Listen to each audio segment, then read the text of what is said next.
الحمدللہ فکر رضا آرگنائزیشن کے تحت ہفتہ وار درس قرآن تسلسل کے ساتھ جاری و ساری ہے، اور آج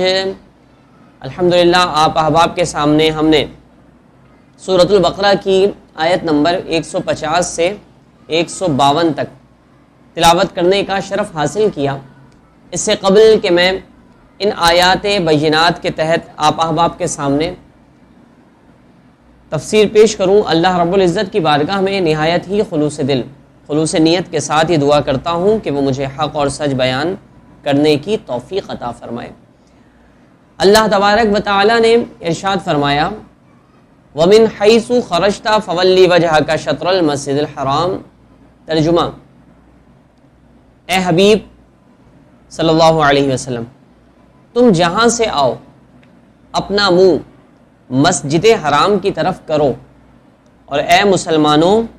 تم جہاں کہیں ہو اپنا منہ اسی کی طرف کرو،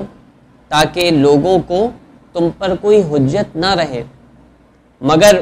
جو ان میں سے ناانصافی کرے تو ان سے نہ ڈرو اور مجھ سے ڈرو، تاکہ میں اپنی نعمت تم پر مکمل کر دوں اور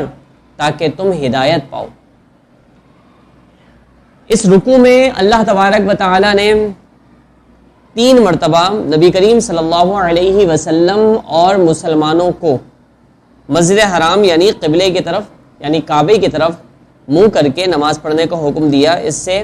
بظاہر تو ایسا لگتا ہے کہ یہاں پر ایک ہی بات کو بار بار تکرار کے ساتھ بیان کیا جا رہا ہے، لیکن حقیقت یہ ہے کہ یہ تکرار نہیں ہے، کیونکہ ہر بار اللہ تبارک و تعالی نے جو حکم بیان فرمایا ہے اس کا سبب، اس کی ریزن اور اس کی علت جو ہے وہ مختلف ہے۔ پہلی بار رب کائنات نے جب نماز میں مسجد حرام کی طرف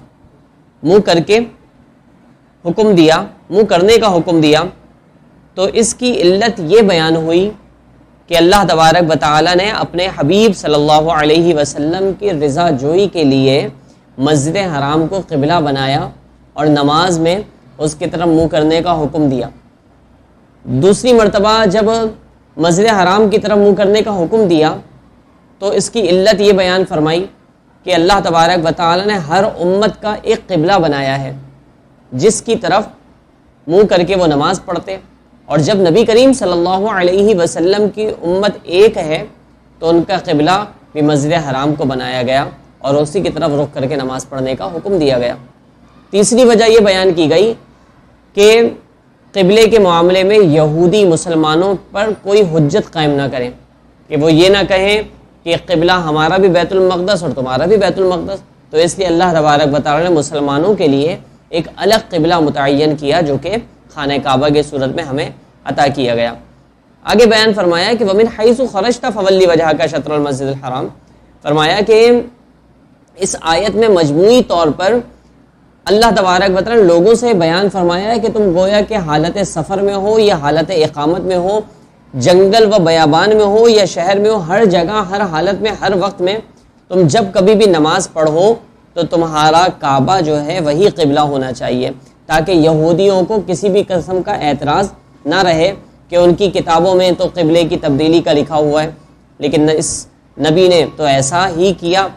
اور اس کی امت نے ایسا نہ کیا، یا وہ یہ اعتراض نہ کر سکے کہ ہمارے دین کی مخالفت کرتے ہوئے لیکن ہمارے قبلے کی مخالفت تو نہیں کرتے، ہمارے دین کی مخالفت کرتے ہیں۔ تو رب کائنات نے یہ بیان فرمایا کہ ہر حال میں تم خانہ کعبہ کو ہی اپنا قبلہ بناؤ، ورنہ یہودی کفار و مشرکین یہ اعتراض کر سکتے ہیں کہ صرف نبی نے خانہ کعبہ کو اپنا قبلہ بنایا، ان کی امت نے نہ بنایا، اور پھر نبی علیہ الصلاۃ والسلام کی امت جب تک حضور علیہ الصلاۃ والسلام حیات ہوں تب تک خانہ کعبہ کو قبلہ بنایا گیا، اس کے بعد نہیں۔ تو ہر حال میں چاہے نبی علیہ الصلاۃ والسلام ظاہری حیات سے متصف ہوں، چاہے نبی صلی اللہ علیہ وسلم پردہ فرما جائیں، تاکہ کسی بھی صورت میں فرمایا کہ خانہ کعبہ کو اپنا قبلہ بنانے سے گریز مت کرو، بلکہ ہر حال میں خانہ کعبہ کو ہی قبلہ بناؤ۔ تو یہ یہاں پر بیان فرمایا۔ اسی طرح فرمایا کہ الا الذین ظلموا، یعنی کہ اللہ تبارک و تعالی کی طرف سے تو حجت پوری ہو چکی ہے، اب بھی اگر کوئی اعتراض کرے تو وہ ظالم ہے، آیت نازل ہو گئی، حکم نازل ہو گیا، اب بھی اگر کوئی خانہ کعبہ کے قبلہ ہونے پر اعتراض کرتا ہے تو گویا کہ رب کائنات نے بیان فرمایا کہ وہ گویا کہ ظالم ہے۔ یاد رہے کہ دین کی راہ میں تانے سننا انبیاء اکرام علیہ السلام کی سنت ہے۔ یہاں اللہ تبارک و تعالی نے گویا کہ یہ ارشاد فرمایا کہ اگر تم خانہ کعبہ کو قبلہ بنانے سے اب گریز کرو گے تو ظالم ہوگے، اور چاہے کوئی کتنے ہی بات کرے، کوئی کتنے ہی تانے دے، کوئی کتنا ہی اعتراض کرے، تمہیں رب تبارک و تعالی نے جو حکم دیا ہے اس پر ہی عمل کرو گے۔ تو یہاں یہ بیان فرما دیا امت مسلمہ کے لیے کہ دین کے کاموں میں اگر کوئی اعتراض کرے، تم اللہ رسول کی اطاعت کر رہے ہو، اللہ کی عبادت و ریاضت کر رہے ہو، نبی کے احکام پر عمل کر رہے ہو، تو نبی کے احکام پر عمل کرتے ہوئے، نبی کی فرما برداری کرتے ہوئے اگر تمہیں کوئی طنز و طانے کا نشانہ بنائے تو یاد رکھو یہ طنز و طانے کا نشانہ تو انبیاء علیہ السلام کو بھی بنایا گیا ہے۔ انبیاء علیہ السلام نے اس کے باوجود استقامت کا مظاہرہ کیا، تو ہمیں بھی چاہیے نبی علیہ السلام کے صدقے ہم بھی استقامت پذیر ہو کر دین کا کام کریں، فرائض و واجبات کی پابندی کریں اور اللہ تبارک و تعالیٰ کی اطاعت و فرما برداری کریں، چاہے کوئی کتنا ہی طنز و طانے کا نشانہ بنائے۔ اسی طرح اس آیت سے یہ بھی معلوم ہوا کہ ہر انسان کو ہر وقت اللہ تبارک و تعالیٰ کا عذاب پیش نظر رکھنا چاہیے، اور کسی بھی کام کو کرنے یا نہ کرنے سے پہلے اس بات پر غور ضرور کر لینا چاہیے کہ یہ کام کرنے یا نہ کرنے سے اللہ کی رضا حاصل ہوگی یا اس کے نتیجے میں خدا نخواستہ اللہ تبارک و تعالیٰ کی ناراضگی ہم مول لیں گے۔ مروی ہے کہ حضرت معاذ بن جبل رضی اللہ تعالیٰ عنہ کا جب وقت وفات آیا تو آپ رضی اللہ تعالیٰ عنہ رونے لگے۔ ان سے پوچھا گیا کہ آپ کو کس چیز نے رلایا؟ آپ رضی اللہ تعالیٰ عنہ نے فرمایا، اللہ تبارک و تعالیٰ کی قسم، میں نہ تو موت کی گھبراہٹ سے رو رہا ہوں اور نہ ہی دنیا سے رخصتی کے غم میں آنسو بہا رہا ہوں، بلکہ میں تو اس لیے روتا ہوں کہ میں نے حضور علیہ السلام سے یہ سنا ہے کہ گویا انسان دو قسم کے ہیں، یا تو انسان جہنم میں جائے گا یا انسان جنت میں جائے گا۔ تو فرمانے لگے کہ مجھے یہ معلوم نہیں کہ میں جنت میں جاؤں گا یا جہنم میں جاؤں گا، اس لیے رو رہا ہوں کہ کہیں اللہ تبارک و تعالیٰ مجھے جہنم کی وادیوں میں نہ ڈال دے۔ آپ سوچ رہے ہیں کہ یہ صحابی رسول ہیں، ان کے جنتی ہونے میں قطعی طور پر کوئی شک ہی نہیں ہے، قطعی طور پر یہ جنتی ہیں، اس کے باوجود بھی جب موت کا وقت آیا تو رو اس لیے رہے ہیں کہ مجھے اس بات کا خوف ہے کہ اللہ مجھے جہنم میں نہ ڈال دے۔ ہماری کیفیت، ہمارا حال کیا ہے کہ ہم نے کبھی یہ سوچا دن بھر گناہ کریں، ساری زندگی نامہ اعمال اپنے گناہوں سے کالے کر لیں، اور اس کے باوجود حال اپنا یہ ہوتا ہے کہ ہم اپنے آپ کو سمجھتے ہیں کہ ہم سے بڑا کوئی متقی اور پرہیزگار نہیں ہے۔ تو صحابہ اکرام کے انداز کو، صحابہ اکرام کی سیرت کو اور صحابہ اکرام کی زندگی کو پڑھ کر سمجھ کر ہمیں اپنا محاسبہ بھی کرنا چاہیے کہ کہیں ہم اپنے گناہوں پر دلیر تو نہیں ہو رہے، کہیں ہم اپنی نیکیوں پر فخر تو نہیں کر رہے۔ تو اگر ایسا ہے تو ہمیں سمجھنا چاہیے بندہ کتنی ہی نیکیاں کرے اس کے باوجود بھی اس کو اللہ تبارک و تعالیٰ کی رحمت سے ہی امید رکھنی چاہیے اور گناہوں سے بچتے ہی رہنا چاہیے۔ حضرت حسن بصری رحمۃ اللہ تعالی علیہ بیان فرماتے ہیں کہ قیامت کے دن ان لوگوں کا حساب آسان ہوگا جو دنیا میں اللہ تبارک و تعالیٰ کی رضا کے لیے اپنا محاسبہ کرتے ہیں۔ وہ اس طرح کہ انہیں جب بھی کوئی کام درپیش ہو تو پہلے اس پر غور کرتے ہیں، پھر اگر وہ کام اللہ کی رضا کے لیے ہو تو اسے کر گزرتے ہیں، اور اگر اس کے برخلاف نظر آئے تو اس سے رک جاتے ہیں۔ پھر فرمایا اور بروز قیامت ان لوگوں کا حساب بہت ہی مشکل ہوگا جو دنیا میں عمل کرتے وقت غور و فکر نہیں کرتے اور کسی قسم کا محاسبہ کیے بغیر وہ کام کر ڈالتے ہیں۔ ایسے لوگ دیکھیں گے کہ اللہ تبارک و تعالیٰ نے ان کا چھوٹے سے چھوٹا عمل شمار کر رکھا ہے۔ تو ہمیں اس طرف محاسبہ بھی کرنا چاہیے اپنے اعمال کا، ہم جو کام کر رہے ہیں ہمیں محاسبہ کرنا چاہیے کہ یہ کام ہم جو کرنے جا رہے ہیں اس میں اللہ تبارک و تعالیٰ راضی ہوگا یا رب تبارک و تعالیٰ ناراض ہوگا۔ صحابہ اکرام بزرگان دین کی طرح ہمیں یہی طرز عمل اختیار کرنا چاہیے کہ اگر کوئی کام کرنے جا رہے ہیں اور غور و فکر کرنے کے بعد اس نتیجے پر پہنچے ہیں کہ اس کام کو کرنے سے رب تبارک و تعالیٰ خوش ہوگا تو وہ کام کرنا چاہیے، اور اگر اس نتیجے پر پہنچے ہیں کہ جس کام کو کرنے کا ہم ارادہ کر رہے ہیں یہ کام کرنے سے رب تبارک و تعالیٰ ناراض ہوگا تو پھر اس سے بچ جانا چاہیے، اس سے رکنا چاہیے۔ اسی میں عافیت ہے اور اسی میں خیر ہے۔ اللہ تبارک و تعالیٰ ہمیں بزرگان دین کے طریقے پر چلنے کی توفیق عطا فرمائے۔ آگے رب کائنات نے ارشاد فرمایا ولی اتم نعمتی علیکم، اور تاکہ تم پر اپنی نعمت پوری کروں۔ اس آیت کا ناظرین و سامعین خلاصہ یہ ہے کہ اے مسلمانوں، جس طرح اللہ تبارک و تعالیٰ نے اپنے حبیب صلی اللہ علیہ وسلم کو تمہارا رسول بنایا جو کہ تمہارے سامنے حق کی طرف ہدایت دینے والی آیتیں تلاوت فرماتے ہیں، رشد و ہدایت کے راستے پر چلاتے ہیں اور اس کی طرف رہنمائی کرتے ہیں، اللہ تبارک و تعالیٰ کی وحدانیت اور اس کی عظیم قدرت پر قطعی دلائل پیش کرتے ہیں، تمہیں بت پرستی کی نجاست سے پاک کرتے ہیں، اور تمہیں وہ چیز سکھاتے ہیں جس سے تم اپنے نفسوں کو پہچان سکو اور ان کا تزکیہ کر سکو۔ اسی طرح مستقل طور پر تمہارے لیے بیت اللہ کو قبلہ بنا دیا تاکہ اللہ تبارک و تعالیٰ تم پر اپنی نعمتیں پوری کرے۔ گویا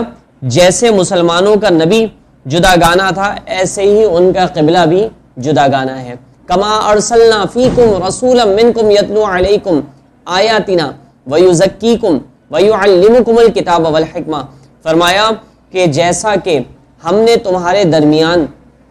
تم میں سے ایک رسول بھیجا جو تم پر آیتیں تلاوت فرماتا ہے اور تمہیں پاک کرتا ہے اور تمہیں کتاب اور پختہ علم سکھاتا ہے اور تمہیں وہ تعلیم فرماتا ہے جو تمہیں معلوم نہیں ہے۔ خانہ کعبہ کی تبدیلی کے بعد بہت بڑی نعمت تھی خانہ کعبہ، اس نعمت کا ذکر کرنے کے بعد اب سے بڑی نعمت یعنی کہ حضور علیہ الصلاۃ والسلام کی نعمت کا بیان کیا گیا۔ جیسے خانہ کعبہ کو حضرت ابراہیم علیہ السلام سے نسبت ہے، اسی طریقے سے حضور صلی اللہ علیہ وسلم کو بھی حضرت ابراہیم علیہ السلام سے نسبت ہے۔ کعبہ حضرت ابراہیم علیہ السلام کی تعمیر کا نتیجہ ہے اور حضور صلی اللہ علیہ وسلم اس تعمیر کے بعد حضرت ابراہیم علیہ السلام کی دعا کا پھل یعنی کہ ثمرہ ہے۔ یہ یاد رکھیے کہ حضور صلی اللہ تعالی علیہ وسلم اللہ تبارک و تعالیٰ کی سب سے بڑی نعمت ہیں۔ حضور اقدس صلی اللہ علیہ وسلم کو اللہ تبارک و تعالیٰ خود اپنا احسان قرار دیتا ہے، جیسا کہ فرمایا لقد من اللہ علی المؤمنین اذ بعث فیہم رسولا، کہ بے شک اللہ نے ایمان والوں پر بہت بڑا احسان فرمایا جب ان کو ان میں سے رسول عطا فرمایا۔ وہ رسول کیسا رسول؟ قرآن کا علم، فہم قرآن، اسرار قرآن، حکمت، طہارت نفس، تزکیہ قلب، اصلاح ظاہر و باطن اور دنیا و آخرت کی ساری بھلائیاں دینے والا ایسا رسول اللہ نے ہمیں عطا فرمایا۔ اسی تطہیر و تزکیہ کو ایک اور جگہ اللہ تبارک و تعالی نے بیان فرمایا کہ خذ من اموالہم صدقۃ تطہرہم وتزکیہم، فرمایا کہ اے حبیب تم ان کے مال سے زکوٰۃ وصول کرو جس سے تم انہیں پاک اور ستھرا کر دو۔ آپ دیکھیں اللہ تبارک و تعالی نے نبی علیہ الصلاۃ والسلام کو فرمایا کہ ان سے زکوٰۃ لو، مال لو تاکہ تم انہیں پاک کر دو۔ تو نبی علیہ الصلاۃ والسلام کو اللہ تبارک و تعالی نے یہ کمال بھی عطا فرمایا کہ مومنوں کو اللہ تبارک و تعالی کے محبوب صلی اللہ علیہ وسلم پاکیزگی فراہم کریں۔ قرآن اور احکام الہیہ جو ہم نہیں جانتے تھے وہ تاجدار نبی صلی اللہ علیہ وسلم نے ہمیں سکھایا۔ یہ نبی علیہ الصلاۃ والسلام کی ذات بھی اللہ تبارک و تعالیٰ کا ہم پر احسان ہے، اور نبی علیہ الصلاۃ والسلام نے جو کچھ ہمیں تزکیہ عطا فرمایا، ہمیں علم دین عطا فرمایا، احکام خدا عطا فرمائے، اور بالخصوص ایمان کی لازوال دولت عطا فرمائی، یہ بھی حقیقت میں نبی علیہ الصلوۃ والسلام کا ہم پر بہت بڑا احسان ہے۔ اور حقیقت یہ ہے کہ صرف ظاہری مضامین قرآن اور اللہ تبارک و تعالیٰ کے احکام ہی نہیں، بلکہ حضور پرنور صلی اللہ علیہ وسلم نے ہمیں بہت کچھ سکھایا۔ آپ صلی اللہ علیہ وسلم اولین اور آخرین کے علوم کے جامع تھے، یعنی کہ نبی علیہ الصلوۃ والسلام کو جو کچھ ہو چکا تھا، جو کچھ ہونے والا ہے اور جو کچھ ہوگا، ان سب کا علم حضور علیہ السلام کو اللہ نے عطا فرمایا۔ یعنی کہ حضرت امام بوصیری رحمۃ اللہ تعالی علیہ بیان فرماتے ہیں، فاق النبیین فی خلق وفی خلق ولم یدانوہ فی علم ولا کرم۔ فرمایا یعنی آپ حسن و جمال اور اخلاق میں تمام نبیوں پر فائق ہیں اور علم و کرم میں کوئی آپ کے برابر نہیں۔ بخاری شریف میں حضرت فاروق اعظم رضی اللہ تعالی عنہ روایت کرتے ہیں کہ حضور صلی اللہ علیہ وسلم ایک مرتبہ ہمارے درمیان کھڑے ہوئے اور ہم کو مخلوق کی ابتدائے پیدائش کی خبریں دینے لگے، حتیٰ کہ یہاں تک بیان کیا کہ جنتی لوگ اپنی منزلوں میں پہنچ گئے اور جہنمی اپنی منزلوں میں۔ جس نے یاد رکھا اس نے یاد رکھا اور جو بھول گیا وہ بھول گیا۔ تو نبی علیہ الصلوۃ والسلام نے تو قیامت تک کا علم ہمیں عطا فرمایا۔ یہ نبی علیہ الصلوۃ والسلام کو اللہ نے عطا فرمایا اور اللہ کی عطا سے آپ نے ہمیں عطا فرمایا۔ یقینی طور پر رب تبارک و تعالیٰ کا بھی احسان اور نبی علیہ الصلوۃ والسلام کا بھی احسان ہمیں حاصل ہوا۔ حضور علیہ الصلوۃ والسلام کی ان نعمتوں کا ذکر کرنے کے بعد آگے اللہ تبارک و تعالیٰ نے بیان فرمایا، فاذکرونی اذکرکم واشکرونی ولا تکفرون، تو تم یاد کرو مجھے، میں تمہیں یاد کروں گا، اور میرا شکر ادا کرو اور میری نعمت کی ناشکری نہ کرو۔ فرمایا کہ کائنات کی سب سے بڑی نعمت یعنی کہ نبی علیہ الصلوۃ والسلام کا ذکر کرنے کے بعد اللہ تبارک و تعالیٰ نے اپنی نعمت پر شکر ادا کرنے کا حکم بیان فرمایا۔ یاد رکھیے کہ ذکر کی 3 طرح کی قسمیں، زبانی ذکر، قلبی ذکر اور اعضائے بدنی کے ساتھ ذکر۔ یعنی کہ اگر زبانی ذکر کوئی کرتا ہے تو زبانی ذکر کیا ہے؟ تسبیح و تقدیس، ثنا و حمد، توبہ و استغفار، خطبہ و دعا، نیکی کی دعوت وغیرہ، یہ ساری کے ساری زبان کے ذکر میں شامل ہے۔ قلب یعنی کہ دل کے ذریعے اللہ تبارک و تعالیٰ کا ذکر کیسے ہوتا ہے؟ تو دل میں ذکر اللہ تبارک و تعالیٰ کی نعمتوں کو یاد کرنا ہے، اس کی عظمتوں اور اس کی کبرائی اور اس کی عظیم قدرت کے دلائل میں غور کرنا، یہ سب قلبی ذکر میں داخل ہے۔ اسی طریقے سے علماء کا شرعی مسائل میں غور و فکر کرنا بھی یہ قلبی ذکر میں ہی داخل ہے۔ اعضائے بدنی کے ذکر سے مراد کیا ہے؟ اپنے اعضاء سے اللہ تبارک و تعالیٰ کی نافرمانی نہ کرنا، یہ جسم کے اعضاء کا ذکر ہے، اور اللہ کی اطاعت کرنا، یعنی کہ اپنے ہاتھ سے، اپنی آنکھ سے، اپنے کان سے، اپنی زبان سے ہر وہ کام نہ کرنا جس کو اللہ تبارک و تعالیٰ نے منع فرمایا ہے، اور ہر وہ کام کرنا جس کا اللہ تبارک و تعالیٰ نے حکم بیان فرمایا ہے۔ گویا کہ یہ اعضائے بدنی کا ذکر کرنا ہے۔ اللہ تبارک و تعالیٰ نے ذکر کی بڑی فضیلتیں بیان فرمائی۔ میں مختصر انداز میں اس بات کو ذکر کر کے اپنی گفتگو کو ختم کرتا ہوں۔ فرمایا کہ ذکر الہی عذاب الہی سے نجات دلانے والا ہے۔ ذکر کرنے والے قیامت کے دن بلند درجے میں ہوں گے۔ ذکر کے حلقے جنت کی کیاریاں ہیں۔ ذکر کرنے والوں کو فرشتے گھیر لیتے ہیں اور رحمت ڈھانپ لیتی ہے۔ شب قدر میں اللہ تبارک و تعالیٰ کا ذکر کرنے والا حضرت جبریل علیہ الصلوۃ والسلام کی دعائیں پاتا ہے۔ ذکر کرنے والوں کی صحبت میں بیٹھنے والا محروم کبھی بھی نہیں رہتا۔ یہ ذکر کی فضیلت ہے۔ ذکر کا، اللہ تبارک و تعالیٰ کا ذکر کرنے سے شیطان دل سے ہٹ جاتا ہے، دور ہو جاتا ہے۔ تو اللہ تبارک و تعالیٰ سے دعا ہے کہ اللہ ہمیں اپنا ذکر کرنے، نبی علیہ الصلوۃ والسلام کی نعمت پر شکر ادا کرنے اور اللہ تبارک و تعالیٰ کی ہر نعمت پر شکر ادا کرنے کی توفیق عطا فرمائے، اور ہم نے جو کچھ سنا، سیکھا، سمجھا، اس کو یاد رکھ کر عمل پیرا ہو کر دوسروں تک پہنچانے کی توفیق نصیب فرمائے۔ آمین بجاہ النبی الامین، وآخر دعوانا ان الحمد للہ رب العالمین۔